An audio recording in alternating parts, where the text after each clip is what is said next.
O ar na mansão Bastos, antes perfumado com a fragrância das rosas do meu jardim, estava agora pesado com a frieza de palavras gélidas. Tiago, com seu terno impecável e um olhar que jamais transmitiu calor, foi primeiro a quebrar o silêncio tenso. Mãe, precisamos ser francos. Sua presença aqui se tornou um fardo. Meu coração, acostumado a bater forte com amor pelos meus filhos, sentiu um aperto gélido. Aos 65 anos, eu esperava ser o porto seguro, a matriarca amada.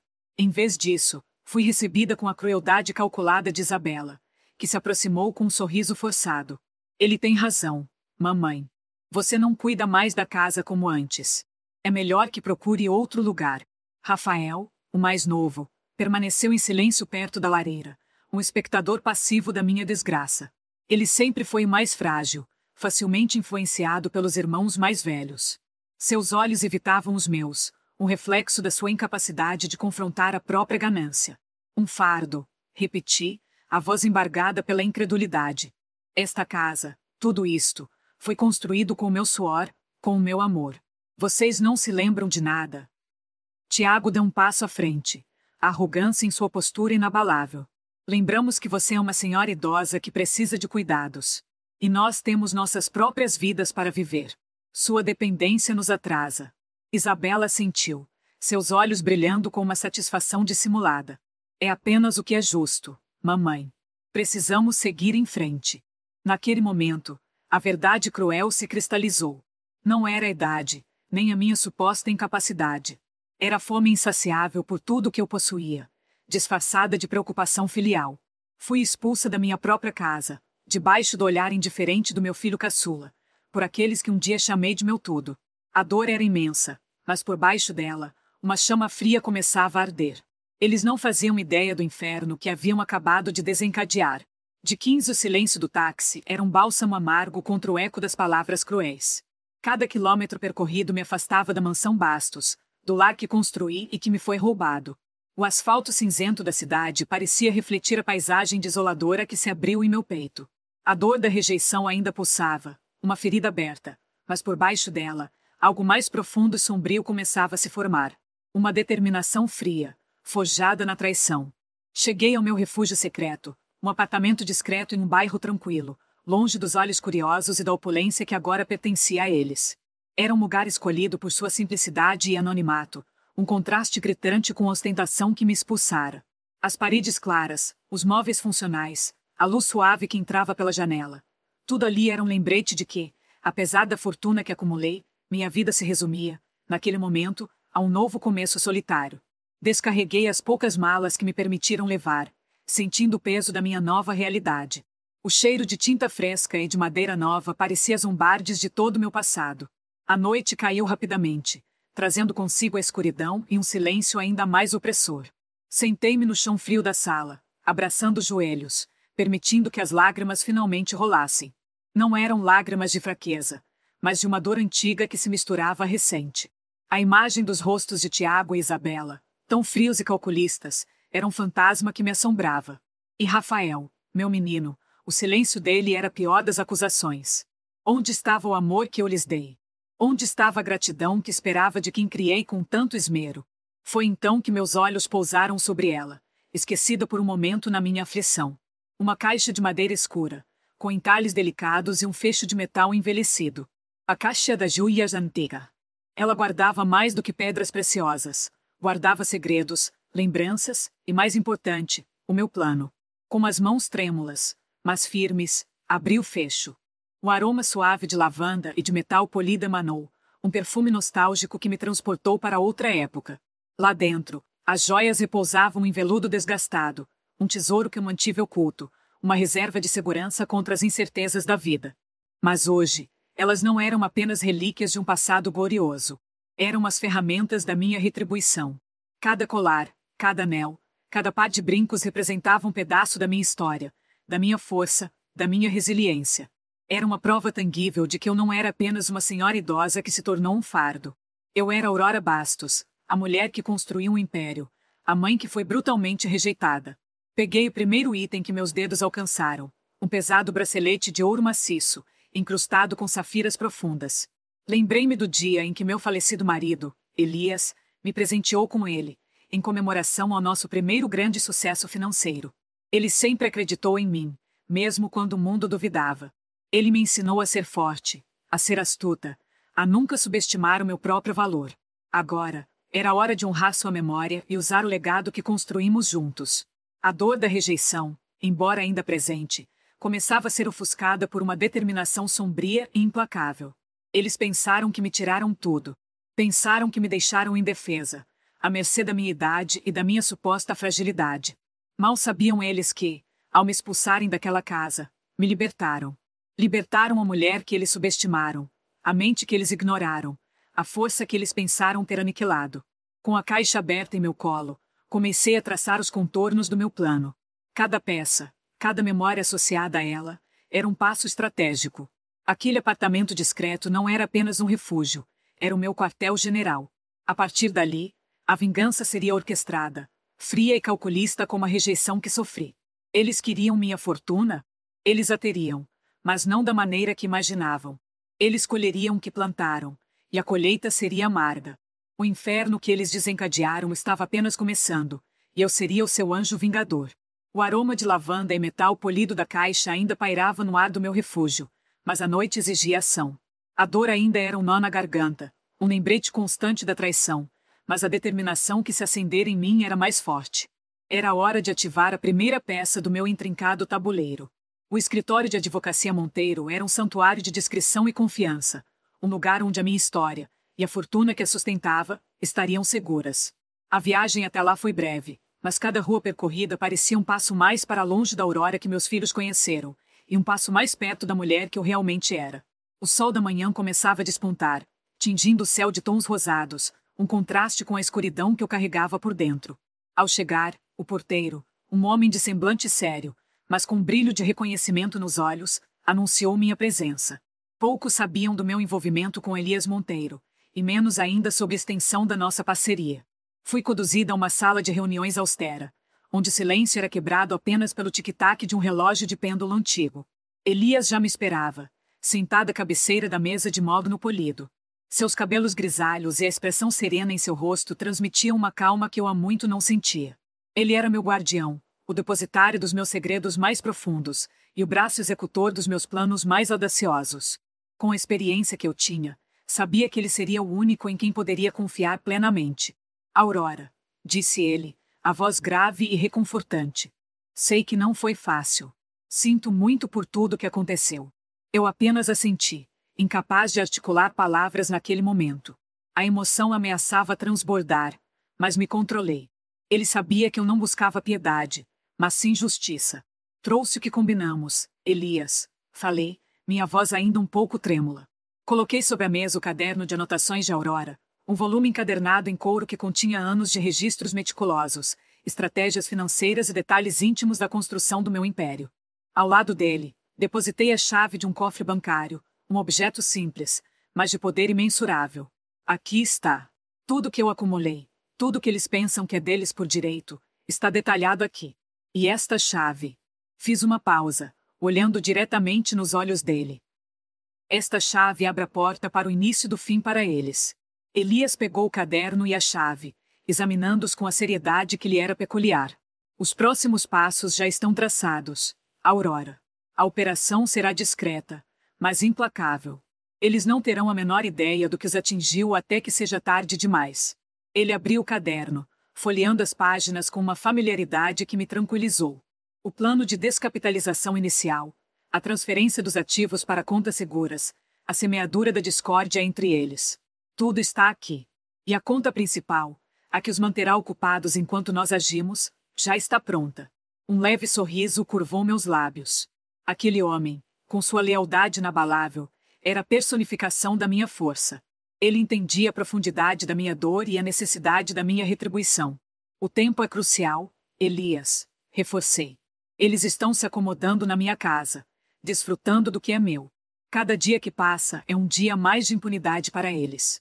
Compreendo o profitment, Aurora. Os preparativos já estão em andamento. A auditoria forense começará hoje mesmo, de forma anônima, claro. E as informações sobre as irregularidades de Tiago serão direcionadas para os canais corretos. Ele fechou o caderno, um brilho de determinação em seus olhos. Você fez o que precisava ser feito, Aurora. Agora, deixe-me cuidar dos detalhes. Você só precisa esperar e observar. Saí do escritório de Elias com um peso a menos nos ombros, mas com a mente fervilhando de expectativa. Aquele encontro marcou o verdadeiro início da minha jornada. Eles me subestimaram, me descartaram como um objeto obsoleto. Mas a Aurora que eles expulsaram da mansão Bastos era apenas uma fachada. A verdadeira Aurora, a estrategista, a mulher que construiu tudo aquilo com suor e inteligência, estava apenas começando a sua vingança. E ela seria tão implacável quanto a frieza com que fui tratada. O jogo havia começado, e eu estava determinada a vencer. O escritório de Elias era um porto seguro, um remanso de calma em meio à tempestade que se abatera sobre mim. Mas, ao sair dali, a cidade me engoliu novamente.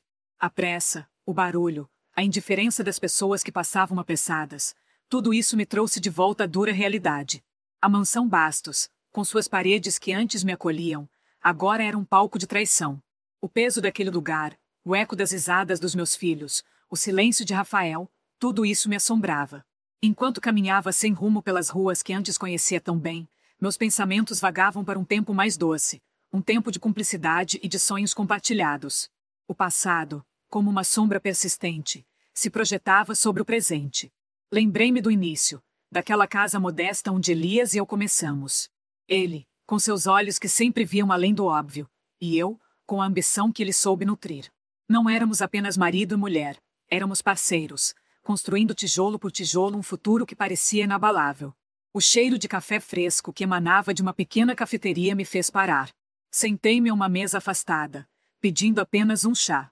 Era um ritual que Elias e eu tínhamos, tardes tranquilas, conversando sobre planos, sobre a vida, sobre o futuro dos nossos filhos. Ele sempre acreditou em mim, mesmo quando eu mesma duvidava. Você tem a força de 10 homens, Aurora.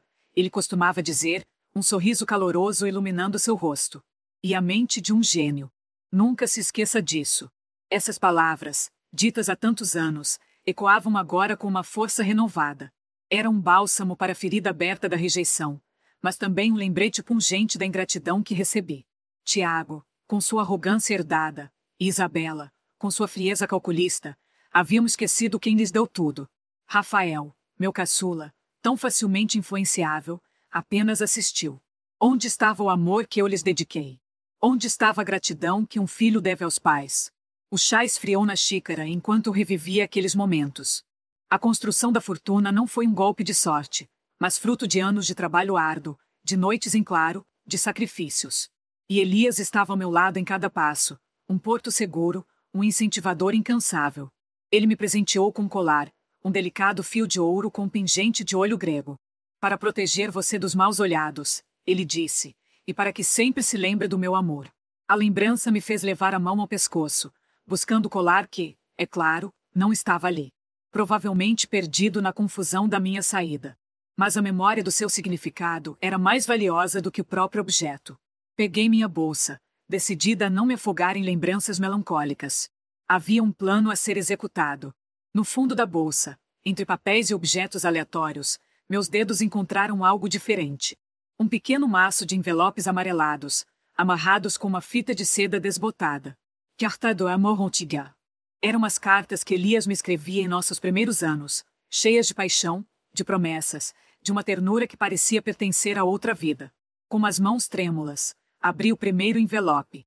A caligrafia elegante de Elias preencheu a página, contando sobre um dia de trabalho árduo, sobre a saudade que sentia de mim, sobre a esperança de um futuro juntos.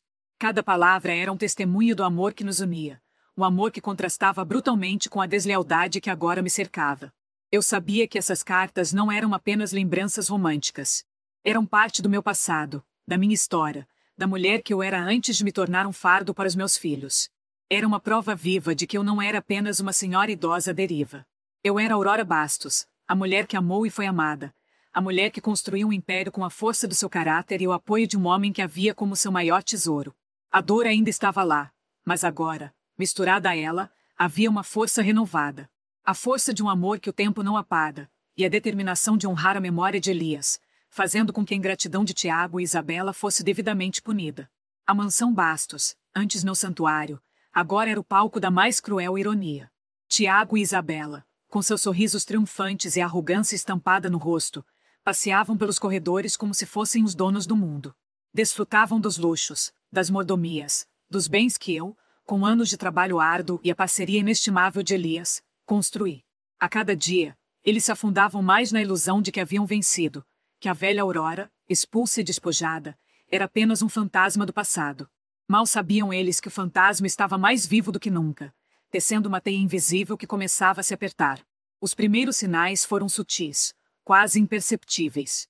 Tiago, sempre preocupado com a imagem pública e os holofotes, começou a reclamar de atrasos nos repasses de dividendos de algumas de suas empresas de fachada. "O que está acontecendo com a Bastos Holdings, mãe?"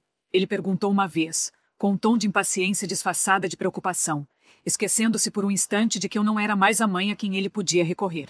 A pergunta me chegou através de um dos informantes que Elias mantinha discretamente em contato com o círculo de Tiago. Um pequeno incômodo, um grão de areia na engrenagem da sua vida perfeita. Isabela, por sua vez, notou que algumas de suas contas pessoais, que antes eram magicamente saldadas sem sua intervenção, agora apresentavam saldos devedores.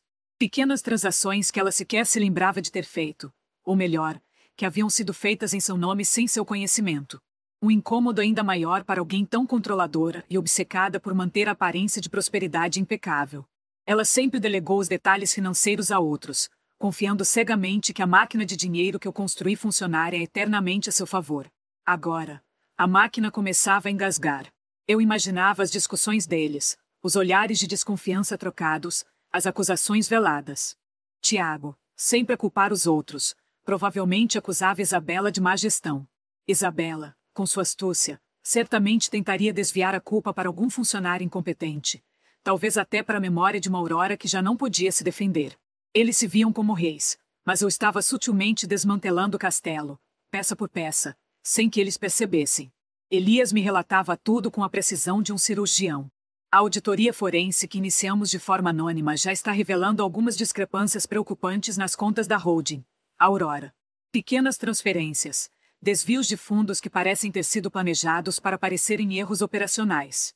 Mas a assinatura de Tiago e Isabela está lá, se soubermos onde procurar.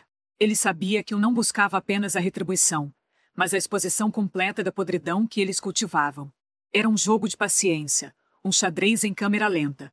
Cada movimento deles, cada demonstração de sua ganância desenfreada, apenas alimentava minha determinação. Eles acreditavam ter herdado o império, mas o que herdaram foi meu plano de vingança, cuidadosamente arquitetado. A rede estava se apertando, e eles, em sua arrogância, nem sequer sentiam o nó se formar ao redor de seus pescoços. A mansão, com suas paredes testemunhas de tantas mentiras, logo se tornaria a prisão deles. A tranquilidade que eles desfrutavam era efêmera, um prelúdio para a tempestade que se avizinhava. A cada dia que passava, a minha força se renovava, alimentada pela memória de Elias e pela certeza de que a justiça, por mais lenta que fosse, chegaria. Aquele pequeno incômodo, o grão de areia na engrenagem de suas vidas perfeitas, era apenas o começo. Aquele apartamento discreto, que se tornará meu refúgio, era também meu quartel-general. De lá, com a ajuda inestimável de Elias, o xadrez da minha vingança ganhava contornos mais nítidos. Ele, com sua discrição e eficiência, era a extensão da minha vontade no mundo exterior, um mundo que agora me era hostil. Lembro-me da tarde em que Elias me trouxe a notícia. Estávamos em meu modesto apartamento, o aroma de chá de camomila pairando no ar. Ele me mostrou a tela do seu smartphone, exibindo um rascunho de e-mail. Aurora, ele disse, com a seriedade que lhe era peculiar, decidi que era hora de plantar a primeira semente. Um e-mail anônimo, enviado para alguns dos mais ávidos tabloides de fofoca. Informações parciais, o suficiente para despertar a curiosidade, mas sem revelar demais. O e-mail continha detalhes sobre algumas das transações financeiras de Tiago, as mais escancaradas, aquelas que, mesmo disfarçadas, deixavam rastros. Não eram as provas definitivas, claro, mas eram o suficiente para lançar uma sombra de dúvida sobre a impecável fachada que ele tanto se esforçava para manter. Eles vão começar a questionar, Elias explicou. A máquina de dinheiro que ele ostenta, de onde vem realmente? As empresas de fachada, os repasses que parecem ter um destino incerto. A imprensa de fofoca adora um escândalo corporativo disfarçado de drama familiar. Uma onda de satisfação fria percorreu-me. Era um jogo perigoso, eu sabia. Uma dança nas sombras, onde cada passo em falso poderia ser fatal. Mas a dor da expulsão, a frieza nos olhos de Tiago e Isabela, a passividade de Rafael, tudo isso me impelia para frente. Elias era minha bússola, meu braço direito, e sua lealdade era o meu escudo. Ele entendia que minha busca não era apenas por justiça, mas por honrar a memória de Elias, o homem que acreditou em mim quando ninguém mais o fez. O e-mail foi enviado. Agora, era esperar. Sentada na poltrona empoeirada do meu novo lar, olhava para a rua movimentada, para as pessoas apressadas, cada uma em sua própria bolha. Elas não faziam ideia da tempestade que se formava, da teia que eu, com a ajuda de Elias, estava tecendo. Tiago e Isabela, em sua arrogância, acreditavam que haviam vencido, que haviam silenciado a velha Aurora. Mal sabiam eles que o silêncio era apenas o prelúdio para o meu grito de guerra, um grito que coaria pelas manchetes e pelas ruas, expondo a podridão que se escondia sob o verniz da riqueza. A primeira revelação estava feita. A semente da desconfiança, plantada. O inferno que se esperava começava a se materializar, um passo de cada vez. O aroma de café fresco pairava no ar, um convite à intimidade naquele pequeno café, um refúgio aconchegante longe dos holofotes que, ironicamente, eu mesmo havia acendido. O tempo, que antes parecia correr contra mim, agora se tornará um aliado, permitindo que as feridas da expulsão começassem a cicatrizar, dando lugar a uma frieza calculista. Sofia me esperava em uma mesa no canto, um sorriso discreto nos lábios, os olhos atentos, como se pudesse ler os pensamentos que eu tentava ocultar. Ela era a peça que faltava no quebra-cabeça que Elias e eu montávamos com tanto afinco. Aurora. Ela cumprimentou, a voz suave, mas firme. É bom vê-la, mesmo que as circunstâncias não sejam as ideais. Sofia, respondi, sentando-me à sua frente. A gratidão que sentia por ela era imensa. Sofia, uma antiga colaboradora de confiança em tempos mais felizes, havia permanecido leal, observando de longe as atrocidades cometidas por Isabela e Tiago. Elias me contou sobre a sua situação, disse Sofia, mexendo o açúcar em seu café. Ele também me informou sobre o que você precisa. Isabela tem sido imprudente, para dizer o mínimo. Um arrepio percorreu minha espinha. Imprudente era um eufemismo. Isabela, em sua busca incessante por luxos e poder, havia se envolvido em uma teia de acordos financeiros duvidosos, tudo em nome da empresa, tudo sob meu nome, em tempo em que eu ainda era matriarca. Imprudente há pouco, Sofia. Ela se afundou em algo que não compreende, algo que pode destruí-la. E a mim, se não tiver cuidado. Sofia assentiu, um brilho de conhecimento em seus olhos. Eu tenho os detalhes, Aurora. Acompanhei algumas das transações. Acordos de investimento em paraísos fiscais, movimentações de capital que beiram a ilegalidade. Isabela usou a estrutura da empresa para lavar dinheiro de terceiros, tudo em troca de comissões altíssimas. Ela acreditava que ninguém jamais descobriria. Ela abriu sua bolsa e retirou um pequeno caderno, de capa desgastada. Não era o meu, mas parecia carregar o peso de segredos semelhantes. Passou-me algumas folhas com anotações detalhadas, datas, valores, nomes de empresas de fachada. Eram as provas irrefutáveis que eu precisava. Isso é tudo? Perguntei, a voz embargada pela emoção contida. Não. Há mais. Isabela usou um dos meus contatos para abrir contas offshore. Ela pensa que está segura, que ninguém pode rastrear. Mas a tecnologia avança, e a memória de quem me ajudou a montar essa estrutura é longa. Sofia sorriu, um sorriso que transmitia mais do que apenas satisfação. Era a promessa de uma justiça iminente. Com aquele caderno em mãos, meu arsenal contra a ganância e a traição de meus filhos estava completo. A informação era a arma mais poderosa, e Sofia acabará de me entregar o gatilho. Aquele café, antes apenas um refúgio, transformará-se no campo de batalha onde a minha estratégia ganhava contornos definitivos. A teia que eu tecia estava prestes a se fechar, e Isabela seria a primeira a sentir o aperto. Aquele encontro com Sofia no café foi um bálsamo para a alma, mas a batalha estava longe de terminar. A informação que ela me confiou era a peça que faltava para desmantelar a teia de mentiras tecida por Isabela. Agora, era a hora de voltar ao meu refúgio, o apartamento discreto que se tornará o centro de operações da minha vingança. O aroma de café ainda pairava em minha memória, mas o cheiro de café fresco em minha cozinha, preparado com as minhas próprias mãos, era um lembrete de que eu ainda controlava alguns aspectos da minha vida. Enquanto o café coava, meus pensamentos se voltavam para Rafael.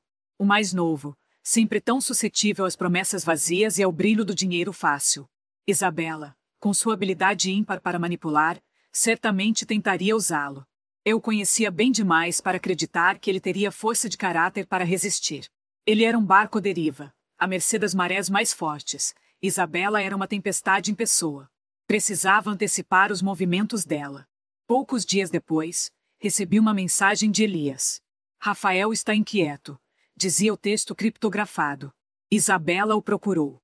Parece que a oferta foi tentadora. Um nó se formou em meu estômago. Sabia que era apenas uma questão de tempo. Rafael, em sua eterna busca por uma vida de luxo sem esforço, seria o alvo perfeito para as artimanhas de Isabela. Ela lhe prometia mais dinheiro, mais facilidades, em troca de sua lealdade segue em sua guerra contra mim. Uma guerra que ele, em sua ingenuidade, nem sequer compreendia totalmente. Tekiri a guerra. Precisava plantar uma semente de dúvida na mente de Rafael antes que Isabela pudesse solidificar seu controle. Não podia confrontá-lo diretamente, pois isso apenas o empurraria ainda mais para os braços dela. Precisava de sutileza. Elias me ajudou a redigir uma carta, escrita em minha caligrafia habitual, como se fosse um desabafo sincero de mãe. Uma carta que ele encontraria por acaso, talvez escondida em algum lugar que ele frequentava. Na carta, não havia acusações, apenas a expressão da minha dor e da minha decepção.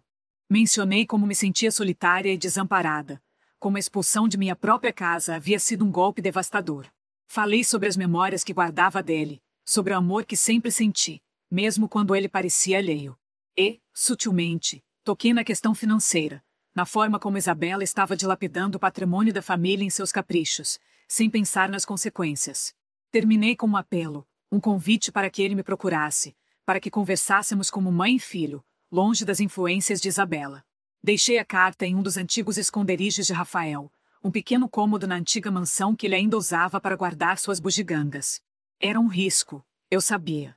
Mas a esperança de que ele pudesse ter um vislumbre de consciência, de que o laço de sangue pudesse falar mais alto que a ganância de Isabela, me impelia.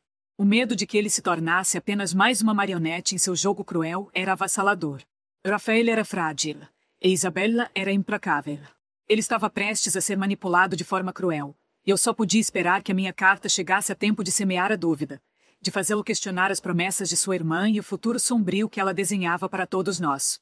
Aquele receio que eu sentia em relação a ele era palpável, um pressentimento sombrio que pairava no ar como uma névoa fria. O tempo, esse mestre sutil, havia deslizado com a discrição de uma brisa, e eu sentia que a hora de mostrar minhas cartas se aproximava. Aquele apartamento, antes um refúgio de dor, transformará-se em meu centro de comando. A carta para Rafael era um risco calculado, uma aposta na fragilidade de seu caráter, na esperança de que a memória do afeto materno pudesse superar a sedução do dinheiro fácil. Elias, sempre atento, me informou sobre um evento de gala no clube social exclusivo, um dos redutos da alta sociedade que eu tanto frequentara em minha vida anterior. Era o palco perfeito. A noite chegou com um céu estrelado que parecia cúmplice do meu plano. Elias me buscou em seu carro discreto. Ao me ver, ele sorriu, um aceno de aprovação silencioso. Eu havia escolhido um vestido longo, de um azul profundo que contrastava com a minha pele, adornado com detalhes discretos que capturavam a luz. Em meu pescoço, um colar com um pingente de olho grego, um amuleto de proteção, talvez, um lembrete sutil de que eu via tudo. Aquele era o meu retorno, não como a matriarca expulsa, mas como a força que eles subestimaram. Ao entrarmos no salão principal do clube, um burburinho silencioso se espalhou. Os olhares se voltaram para nós. Eu podia sentir a curiosidade, a perplexidade e, em alguns rostos, um reconhecimento assustado. Tiago e Isabela estavam perto da mesa de bebidas, cercados por seus habituais admiradores. A expressão em seus rostos, ao me verem, foi uma mistura de choque e pânico mal disfarçado. Isabela soltou um suspiro abafado, enquanto Tiago apertava o copo em sua mão com força. Caminhei com passos firmes, Elias ao meu lado, um cavalheiro discreto. Cumprimentei o senhor. E a senhora. Valente, antigos sócios de meu falecido marido, com um sorriso cordial. Em seguida, dirigi-me ao senhor Almeida, um influente empresário do ramo imobiliário, com quem Elias havia combinado um breve encontro. As conversas fluíam naturalmente, pontuadas por meu conhecimento sobre seus negócios, minhas observações pertinentes. Eu era a Aurora de antes, mas com uma nova aura de poder e autoconfiança. O alvoroço aumentava. As pessoas cochichavam, apontavam. Tiago e Isabela observavam cada movimento meu, seus rostos empalidecendo. Eu podia ver o medo em seus olhos, a compreensão de que algo estava drasticamente errado. Eles esperavam que eu me escondesse, que me resignasse à minha sorte. Mas eu estava ali, no centro das atenções, exibindo a força que eles tentaram aniquilar. Cada aperto de mão, cada palavra trocada, era uma peça em meu tabuleiro de xadrez. Eles haviam me subestimado, e agora, testemunhavam a minha ressurreição. Aquele era apenas o começo. A noite no clube social exclusivo foi um sucesso, um prelúdio para a tempestade que eu estava prestes a desencadear. Elias me trouxe de volta ao meu refúgio, o apartamento que, apesar de modesto, era agora o epicentro de uma revolução pessoal. Enquanto o silêncio da madrugada me envolvia, a imagem do pânico nos olhos de Tiago e Isabela pairava em minha mente. Eles sabiam que algo estava diferente, que a velha Aurora que se deixava humilhar não era mais. Na manhã seguinte, a notícia chegou através de Elias, como sempre, pontual e discreta. Mencionei como me sentia solitária e desamparada, como a expulsão de minha própria casa havia sido um golpe devastador. Falei sobre as memórias que guardava dele, sobre o amor que sempre senti, mesmo quando ele parecia alheio. E, sutilmente, toquei na questão financeira, na forma como Isabela estava dilapidando o patrimônio da família em seus caprichos, sem pensar nas consequências. Terminei com um apelo, um convite para que ele me procurasse, para que conversássemos como mãe e filho, longe das influências de Isabela. Deixei a carta em um dos antigos esconderijos de Rafael, um pequeno cômodo na antiga mansão que ele ainda usava para guardar suas bugigangas. Era um risco, eu sabia. Mas a esperança de que ele pudesse ter um vislumbre de consciência, de que o laço de sangue pudesse falar mais alto que a ganância de Isabela, me impelia. O medo de que ele se tornasse apenas mais uma marionete em seu jogo cruel era avassalador. Rafael era frágil, e Isabela era implacável. Ele estava prestes a ser manipulado de forma cruel, e eu só podia esperar que a minha carta chegasse a tempo de semear a dúvida, de fazê-lo questionar as promessas de sua irmã e o futuro sombrio que ela desenhava para todos nós. Aquele receio que eu sentia em relação a ele era palpável, um pressentimento sombrio que pairava no ar como uma névoa fria. O tempo, esse mestre sutil, havia deslizado com a discrição de uma brisa, e eu sentia que a hora de mostrar minhas cartas se aproximava. Aquele apartamento, antes um refúgio de dor, transformará-se em meu centro de comando. A carta para Rafael era um risco calculado, uma aposta na fragilidade de seu caráter, na esperança de que a memória do afeto materno pudesse superar a sedução do dinheiro fácil. Elias, sempre atento, me informou sobre um evento de gala no clube social exclusivo, um dos redutos da alta sociedade que eu tanto frequentara em minha vida anterior. Era o palco perfeito. A noite chegou com um céu estrelado que parecia cúmplice do meu plano. Elias me buscou em seu carro discreto. Ao me ver, ele sorriu, um aceno de aprovação silencioso. Eu havia escolhido um vestido longo, de um azul profundo que contrastava com a minha pele, adornado com detalhes discretos que capturavam a luz. Em meu pescoço, um colar com um pingente de olho grego, um amuleto de proteção, talvez, um lembrete sutil de que eu via tudo. Aquele era o meu retorno, não como a matriarca expulsa, mas como a força que eles subestimaram. Ao entrarmos no salão principal do clube, um burburinho silencioso se espalhou. Os olhares se voltaram para nós. Eu podia sentir a curiosidade, a perplexidade e, em alguns rostos, um reconhecimento assustado. Tiago e Isabela estavam perto da mesa de bebidas, cercados por seus habituais admiradores. A expressão em seus rostos, ao me verem, foi uma mistura de choque e pânico mal disfarçado. Isabela soltou um suspiro abafado, enquanto Tiago apertava o copo em sua mão com força. Caminhei com passos firmes, Elias ao meu lado, um cavalheiro discreto. Cumprimentei o senhor. E a senhora. Valente, antigos sócios de meu falecido marido, com um sorriso cordial. Em seguida, dirigi-me ao senhor Almeida, um influente empresário do ramo imobiliário, com quem Elias havia combinado um breve encontro. As conversas fluíam naturalmente, pontuadas por meu conhecimento sobre seus negócios, minhas observações pertinentes. Eu era a Aurora de antes, mas com uma nova aura de poder e autoconfiança. O alvoroço aumentava. As pessoas cochichavam, apontavam. Tiago e Isabela observavam cada movimento meu, seus rostos empalidecendo. Eu podia ver o medo em seus olhos, a compreensão de que algo estava drasticamente errado. Eles esperavam que eu me escondesse, que me resignasse à minha sorte. Mas eu estava ali, no centro das atenções, exibindo a força que eles tentaram aniquilar. Cada aperto de mão, cada palavra trocada, Era uma peça em meu tabuleiro de xadrez. Eles haviam me subestimado, e agora, testemunhavam a minha ressurreição. Aquele era apenas o começo. A noite no clube social exclusivo foi um sucesso, um prelúdio para a tempestade que eu estava prestes a desencadear. Elias me trouxe de volta ao meu refúgio, o apartamento que, apesar de modesto, era agora o epicentro de uma revolução pessoal. Enquanto o silêncio da madrugada me envolvia, a imagem do pânico nos olhos de Tiago e Isabela pairava em minha mente. Eles sabiam que algo estava diferente, que a velha Aurora que se deixava humilhar não era mais. Na manhã seguinte, a notícia chegou através de Elias, como sempre, pontual e discreta. Tiago e Isabela foram à empresa Bastos Holdings hoje cedo. Ele me informou por mensagem. Parecem estar em busca de algo específico. Um sorriso discreto se formou em meus lábios. Eu sabia exatamente o que procuravam. O Testamento Original. Aquele documento que, em sua arrogância, eles acreditavam que os tornaria os únicos donos de tudo, sem questionamentos. O plano, arquitetado com a ajuda de Elias e minha própria astúcia, envolvia um pequeno ajuste no documento, feito com a precisão de um cirurgião e a discrição de um fantasma. Com a minha fortuna secreta, eu havia garantido que, em caso de minha desaparição ou incapacidade, o controle da empresa passaria para uma fundação de caridade que eu estabelecera, com Elias como administrador provisório. A parte que lhes garantia a posse imediata e total foi sutilmente removida, substituída por cláusulas que os obrigavam a comprovar sua capacidade de gestão e a passar por avaliações rigorosas antes de terem acesso a qualquer benefício substancial. Era uma forma de tortura lenta, uma punição pela sua ganância desmedida. A ligação de Tiago veio horas depois, a voz embargada pela fúria e pelo desespero. Mãe, o que você fez? O testamento. Ele foi alterado. Não há mais nada para nós. Você nos roubou. A acusação, carregada de raiva, soou quase cômica em meus ouvidos. Roubei? Eu apenas recuperei o que era meu por direito. E mais. Isabela, sempre mais calculista, tentou uma abordagem diferente, mais sorrateira. Aurora, querida, deve ter havido um engano terrível. Elias deve ter cometido um erro.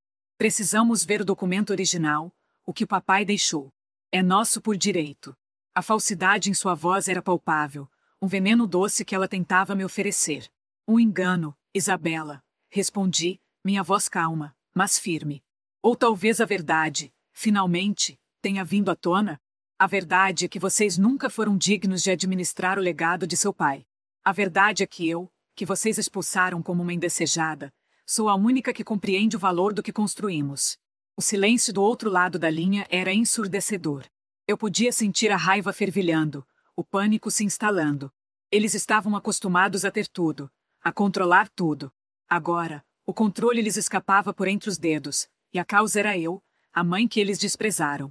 A descoberta do testamento alterado foi o gatilho. A fachada de controle deles desmoronou, revelando o desespero por trás da arrogância. Eles estavam perdidos, e eu estava apenas começando a jogar. Aquele silêncio após a ligação de Tiago foi um prenúncio. Um silêncio carregado de fúria contida e do pânico que começava a se instalar nos corações de meus filhos. Eles esperavam que eu me desesperasse, que implorasse, que cedesse. Mas a Aurora que eles expulsaram não existia mais. A Aurora que agora habitava meu corpo era forjada na dor, temperada pela decepção e afiada pela necessidade de justiça. Elias, meu fiel escudeiro, compreendia a gravidade do momento. Seus olhos transmitiam a mesma certeza que eu sentia. A hora de agir era agora. Naquela mesma manhã, após a conversa tensa com Tiago, recebi uma mensagem discreta de Elias. Execução do plano B. Fundos bloqueados. Aguarde o desenrolar. Um arrepio percorreu minha espinha, uma mistura de apreensão e satisfação. Sabia que Elias era meticuloso, que cada passo seria calculado com a precisão de um cirurgião. Ele havia passado dias, talvez semanas, preparando essa armadilha financeira. O objetivo era claro: desestabilizar Tiago e Isabela, cortar suas fontes de poder e expor sua incompetência. O dinheiro que eles tanto cobiçavam, o dinheiro que meu falecido marido e eu havíamos construído com tanto esforço e sacrifício, seria agora a ferramenta de sua própria ruína. Elias, com sua expertise e acesso a informações privilegiadas, executou uma série de manobras complexas. Não foi um roubo, nem uma apropriação indevida. Foi um congelamento estratégico, uma medida temporária, mas devastadora, para os planos de Tiago e Isabela. Uma forma de mostrar a eles que o controle que pensavam ter era apenas uma ilusão. Imagine a real chaos. O pânico inicial, a negação desesperada. Tiago, com certeza, tentaria desacreditar a autenticidade das mensagens, alegando que foram forjadas. Isabela, por outro lado, provavelmente tentaria uma abordagem mais sutil, talvez insinuando que eu estava senil, que minhas memórias estavam distorcidas. Mas as conversas eram detalhadas demais, com referências a eventos específicos, a planos que apenas eles e eu poderíamos conhecer. A imprensa, faminta por um escândalo dessa magnitude, não hesitaria em investigar e confirmar a veracidade. Senti um nó na garganta. Não era a satisfação da vingança que me dominava, mas uma profunda tristeza pela falência moral de meus próprios filhos. A força que eu havia encontrado para suportar a expulsão, a determinação em recuperar meu nome e meu legado, tudo isso era alimentado pela necessidade de justiça, mas também pela dor de ter sido tão terrivelmente traída por aqueles que mais amei. Aquele em minhas mãos não era apenas um dispositivo eletrônico, era o espelho que refletiria a verdadeira face deles, expondo a fealdade de seus corações para o mundo. A verdade, enfim, seria revelada em toda a sua crueza. O silêncio que se seguiu à divulgação das mensagens foi ensurdecedor. Eu imaginava o pandemônio que se instalara nos telefones de todos os familiares e na redação dos jornais. Tiago e Isabela, sem dúvida, estariam em pânico, tentando desesperadamente conter o estrago. Mas a verdade, uma vez liberada, tem vida própria. Eu sabia que a imagem que eles tanto se esforçavam para construir, a de filhos exemplares, vítimas de uma mãe desequilibrada, começava a ruir sob o peso das próprias palavras deles. No entanto, a minha atenção se voltou para um detalhe que Elias me confidenciou momentos antes do envio. Trafé. O mais novo, sempre o mais volúvel, o mais facilmente influenciável. Elias me informou que Rafael havia tentado contato com ele, em misto de desespero e medo. O golpe financeiro, somado à exposição pública iminente, parecia ter finalmente quebrado a sua resistência. Aquele apartamento, que antes me parecia um refúgio seguro, tornou-se palco de um novo drama. A porta se abriu e Rafael entrou, pálido, com os olhos marejados.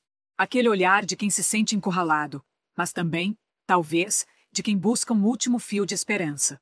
Ele não me olhou diretamente no início, seus olhos percorrendo o ambiente como se procurasse uma saída, uma fuga que não existia mais.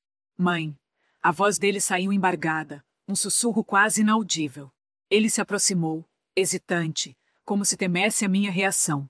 E eu, com a maturidade que os anos me trouxeram, com a dor ainda latente, mas com uma clareza que me permitia enxergar além da mágoa, apenas esperei. O que ele tinha a dizer poderia ser crucial. Eu não sabia que seria assim. Ele começou, as mãos tremendo. Eles me disseram que era só para te dar um susto, para te convencer a sair. Que você estava inventando coisas, que estava ficando velha demais para gerenciar tudo. Ele fez uma pausa, engolindo em seco. Mas depois que você saiu, e com o que o Elias fez com o dinheiro, eu percebi que eles foram longe demais. Eu estou com medo, mãe. Muito medo do que vai acontecer comigo. Eu o observei em silêncio. A fraqueza dele era palpável, mas havia algo mais em seu discurso. Uma confissão velada, um desejo de se redimir, ou talvez apenas de salvar a própria pele. Rafael, você participou de tudo isso. Você me expulsou de casa. Minha voz saiu firme, mas sem a raiva que antes me consumia. A tristeza era mais presente agora. Eu sei, mãe, eu sei. E eu me arrependo. Mas o Tiago, ele me prometeu que eu teria acesso a tudo, que eu seria o braço direito dele. E a Isabela. Ela sempre soube como me manipular. Mas o pior é o que ela fez com aquele esquema. Um arrepio percorreu minha espinha. Esquema? Que esquema, Rafael? Perguntei, minha voz agora tensa. Ele hesitou, o medo em seus olhos se intensificando. A Isabela. Ela estava desviando dinheiro da empresa há muito tempo. Não eram apenas os seus fundos, mãe. Era algo maior. Ela usava uma empresa de fachada, registrada em nome de terceiros, para lavar dinheiro de coisas ilegais. Eu vi os documentos uma vez, quando ela me pediu para entregar algo na casa dela. Era sobre licitações, contratos fraudulentos. Ela estava envolvida com gente perigosa, mãe. Eu ouvi ela falando ao telefone uma vez, sob garantir o silêncio de alguém. Eu não entendi na época, mas agora eu sei que ela estava se metendo em algo muito sujo. A revelação me atingiu como um raio. Isabela, com sua fachada de sofisticação, envolvida em esquemas ilegais de grande porte. A ganância dela, que eu já conhecia, parecia ter atingido um novo patamar de perversidade. Aquele detalhe, essa informação crucial, era a peça que faltava para desmantelar completamente a teia de mentiras e corrupção que meus filhos haviam tecido. Rafael, em sua tentativa desesperada de se salvar, acabará de entregar a arma definitiva. A revelação de Rafael sobre os esquemas de Isabela ecoou no pequeno apartamento, transformando a dor em um foco gelado. A confissão dele, misturada ao medo que transparecia em seus olhos, era a peça final que eu precisava. Com a clareza que a experiência me trouxe, percebi que a vingança não seria apenas sobre recuperar o que era meu, mas sobre expor a podridão em sua totalidade.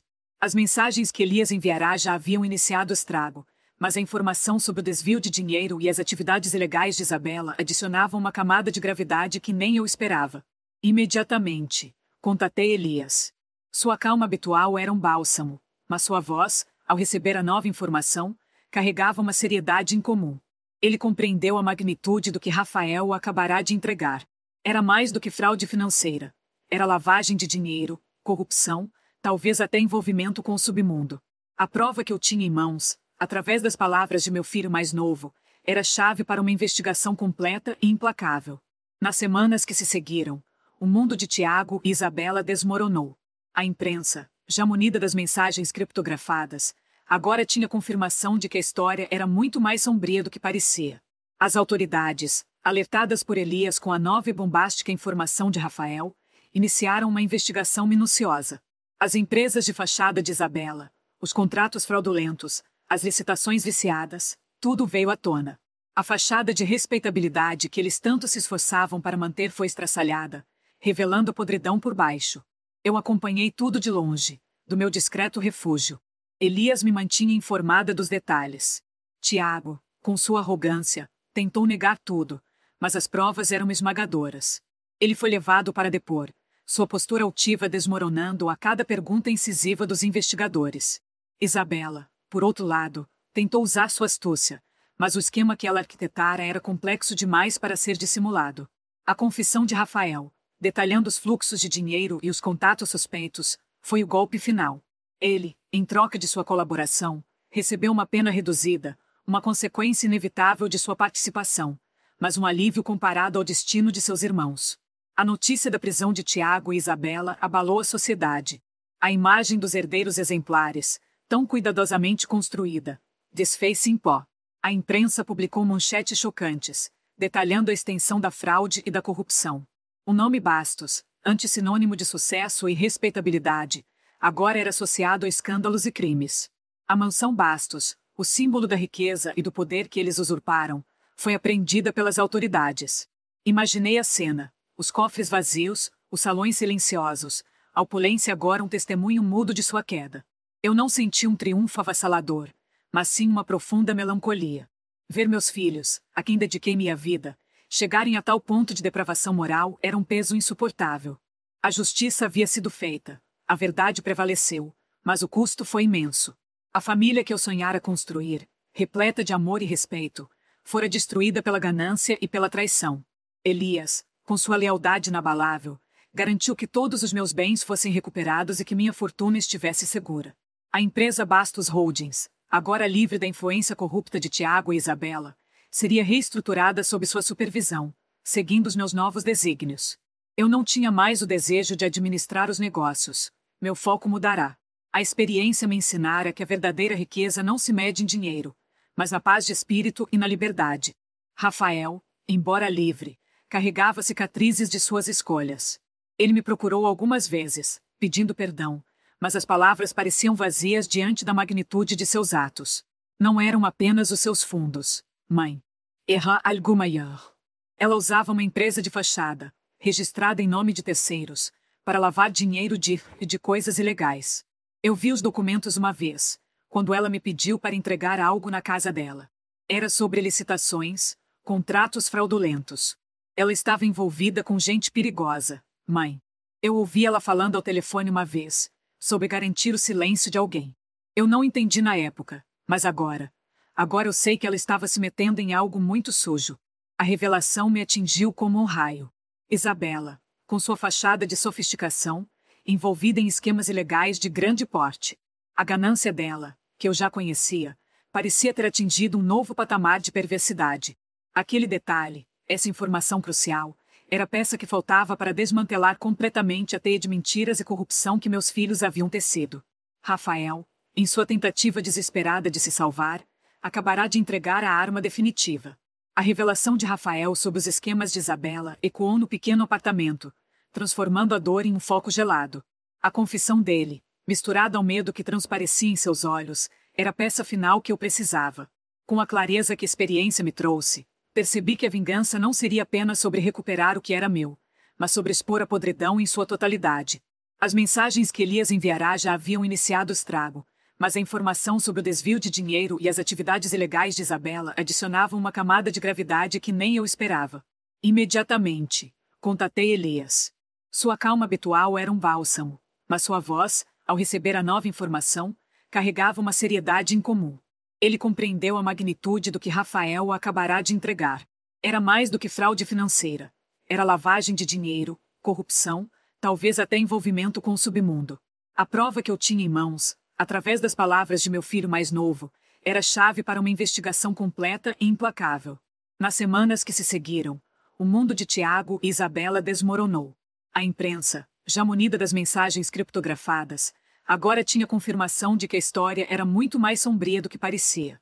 As autoridades, alertadas por Elias com a nova e bombástica informação de Rafael, iniciaram uma investigação minuciosa. As empresas de fachada de Isabela, os contratos fraudulentos, as licitações viciadas, tudo veio à tona. A fachada de respeitabilidade que eles tanto se esforçavam para manter foi estraçalhada, revelando podridão por baixo.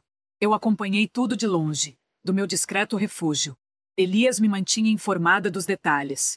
Tiago, com sua arrogância, tentou negar tudo, mas as provas eram esmagadoras. Ele foi levado para depor, sua postura altiva desmoronando a cada pergunta incisiva dos investigadores. Isabela, por outro lado, tentou usar sua astúcia, mas o esquema que ela arquitetara era complexo demais para ser dissimulado. A confissão de Rafael, detalhando os fluxos de dinheiro e os contatos suspeitos, foi o golpe final. Ele, em troca de sua colaboração, recebeu uma pena reduzida, uma consequência inevitável de sua participação, mas um alívio comparado ao destino de seus irmãos. A notícia da prisão de Tiago e Isabela abalou a sociedade. A imagem dos herdeiros exemplares, tão cuidadosamente construída, desfez-se em pó. A imprensa publicou manchetes chocantes, detalhando a extensão da fraude e da corrupção. O nome Bastos, antes sinônimo de sucesso e respeitabilidade, agora era associado a escândalos e crimes. A mansão Bastos, o símbolo da riqueza e do poder que eles usurparam, foi apreendida pelas autoridades. Imaginei a cena, os cofres vazios, os salões silenciosos, a opulência agora um testemunho mudo de sua queda. Eu não senti um triunfo avassalador, mas sim uma profunda melancolia. Ver meus filhos, a quem dediquei minha vida, chegarem a tal ponto de depravação moral era um peso insuportável. A justiça havia sido feita. A verdade prevaleceu, mas o custo foi imenso. A família que eu sonhara construir, repleta de amor e respeito, fora destruída pela ganância e pela traição. Elias, com sua lealdade inabalável, garantiu que todos os meus bens fossem recuperados e que minha fortuna estivesse segura. A empresa Bastos Holdings, agora livre da influência corrupta de Tiago e Isabela, seria reestruturada sob sua supervisão, seguindo os meus novos desígnios. Eu não tinha mais o desejo de administrar os negócios. Meu foco mudará. A experiência me ensinara que a verdadeira riqueza não se mede em dinheiro, mas na paz de espírito e na liberdade. Rafael, embora livre, carregava cicatrizes de suas escolhas. Ele me procurou algumas vezes, pedindo perdão, mas as palavras pareciam vazias diante da magnitude de seus atos.